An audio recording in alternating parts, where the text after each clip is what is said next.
ইলিশ মাছ দিয়ে গাঠি কচুর তরকারি যদি এভাবে রান্না করা হয়, আঙুল চেটে পুটে সবাই খেয়ে উঠে যাবে এবং আপনার প্রশংসাও করবে যে এতটাই মজাদার হয়েছে গাঠি কচুর তরকারি। নমস্কার, সবাইকে স্বাগত জানাচ্ছি নতুন আরও একটি রেসিপি দেখার জন্য। মূল রেসিপিতে চলে আসলাম। প্রথমে গাঠি আর ইলিশ মাছ নিয়েছি। দুই প্রকারের জিনিস আমি কেটে নিয়েছি। মাছটা কেটে ধুয়ে পরিষ্কার করে জল ঝরিয়ে নিয়েছি। তারপরে এখানে দিয়েছি হলুদ আর লবণ। হলুদ লবণ আমি মাছের সঙ্গে ভালোভাবে মিশিয়ে নিব। এখানে আমার যে কয় পিস মাছ লাগবে সেই কয় পিস মাছ আমি নিয়েছি।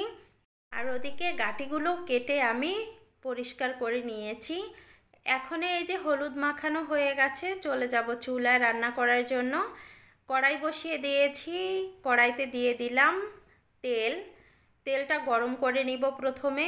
তেলটা গরম হয়ে গেছে। এখন লবণ হলুদ মাখানো মাছগুলো এক এক করে আমি তেলের মধ্যে দিয়ে দিব ভাজি করার জন্য। মাছগুলো আমার দেয়া হয়ে গেছে। এবার আমি 2 থেকে 3 মিনিট জাল করে নিব। 3 মিনিট পরে আমি মাছগুলো উল্টিয়ে দিচ্ছি। আর ইলিশ মাছগুলো যত কম ভাজি হবে খেতে ততই ভালো লাগে। বেশি ভাজি করলে আবার স্বাদটাও পাওয়া যায় না, ঘ্রাণও পাওয়া যায় না। মাছগুলো উল্টিয়ে দেওয়ার পরে আবারও 2 মিনিট পরে আমি মাছগুলো নামিয়ে নিচ্ছি। এক এক করে সবগুলো মাছ আমি নামিয়ে নিব। মাছগুলো নামানোর পরে এখন মাছের মাথাটাও আমি নামিয়ে নিচ্ছি। এই তেলের মধ্যে কেটে ধুয়ে রাখা দিয়ে দিলাম গাঁটিগুলো দিয়ে এবার এখানে আমি সামান্য পরিমাণে একটু হলুদ দিব। হলুদ দিয়ে ভালোভাবে মিশিয়ে নিব। হলুদ দিয়ে ভালোভাবে মিশিয়ে নিয়েছি। এখন এটা কষিয়ে নিব একটা ঢাকনা দিয়ে ঢেকে 3 থেকে 4 মিনিট। আমি 4 মিনিট পরে ফিরে আসলাম। গাঁটিগুলো খুব সুন্দরভাবে ভাজি হয়ে গেছে, দেখেন কালারটাও চেঞ্জ হয়ে গেছে। এ পর্যায়ে আমি গাঁটিগুলো নামিয়ে নিব তেল থেকে। গাঁটিগুলো নামানো হয়ে গেছে। এই তেলের মধ্যে আরেকটু তেল দিয়ে ফোড়নে জিরা আর একটা শুকনো মরিচ দিয়ে দিলাম।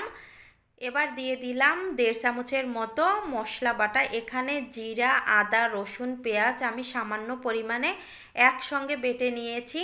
তারপরে দেওয়ার পরে আমি মশলাটা কষিয়ে নিয়েছি। এখন একটু জল দিয়ে হলুদ গুঁড়া আর মরিচের গুঁড়া দিয়ে মশলাটা কষিয়ে নিব। এখানে যত কম মশলা দেয়া যাবে ততই কিন্তু ইলিশের ঘ্রাণটা পাবেন। মশলাটা কষানো হয়ে গেছে, উপর দিয়ে তেল ছেড়ে দিয়েছে। এ পর্যায়ে আমি ভাজি করা গাঁটিগুলো মশলার মধ্যে দিয়ে স্বাদ মতো দিয়ে দিলাম লবণ দিয়ে এখন আমি আবারও কিছুক্ষণ কষিয়ে নিব মশলার সাথে। আর এখানে মাছের মাথাটা আমি দিয়েছি। মাছের মাথাটা দেওয়ার পরে এবার আমি দিয়ে দিব এখানে জলটা দিয়ে এবার আমি ঝোলটা ফুটিয়ে নিব গ্যাসের ফ্লেম হাই হিটে রেখে।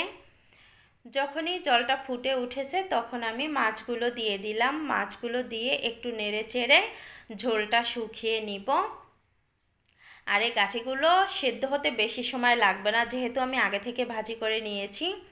এই তো গাঁটির তরকারিটা কিন্তু হয়ে গেছে, দেখেন একেবারে মাখো মাখো হয়ে গেছে। এ পর্যায়ে আমি গ্যাসটা বন্ধ করে নামিয়ে নিব। নামানোর পরে আরও ঘন হয়ে যাবে। এই তো রেডি হয়ে গেল খুবই মজাদার একটা তরকারি। আপনারা বাসায় এভাবে একবার হলেও ট্রাই করে দেখবেন। আজকের ভিডিওটা আমি এখানে এন্ড করলাম।